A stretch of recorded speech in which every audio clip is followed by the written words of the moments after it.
grown man can stand on it like an ant. It weighs over 40,000 tons, the equivalent of 30,000 Tesla cars. It's loaded with hundreds of nuclear warheads and is capable of destroying the world at any time. The monster that terrifies the West is the Typhoon-class nuclear submarine.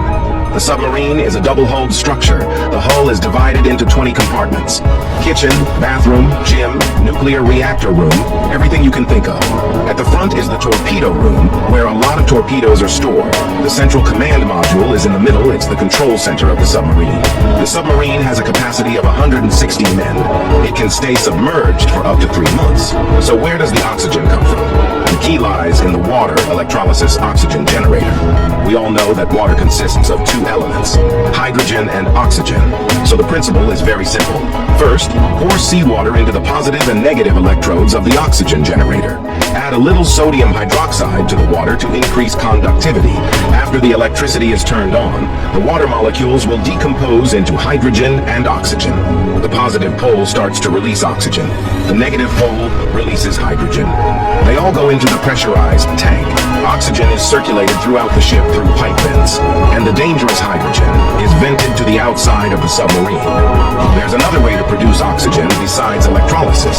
Iron powder and sodium chlorate burn at high temperatures to generate heat.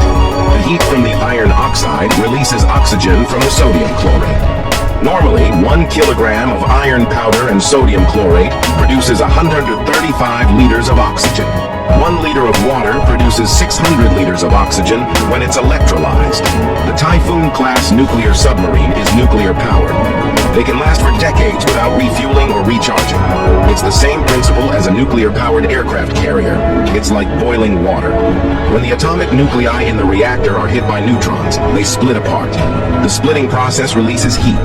The heat causes the water in the boiler to boil, creating high-pressure steam that drives a giant turbine. Then a gearbox slows it down to drive a propeller to drive the submarine. The next part is the scariest part. There are 20 ICBM launchers on top. Each missile weighs nearly 100 tons.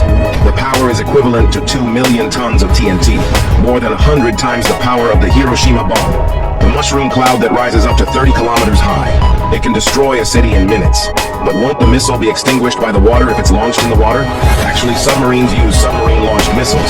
Each tube has a sealed assembly. When the order to launch is given, the 2 officers will first confirm the target, then insert their respective keys and turn the compressed air tank next to them, immediately filling the missile tubes with compressed air. The pressure forces the missile up and out of the water.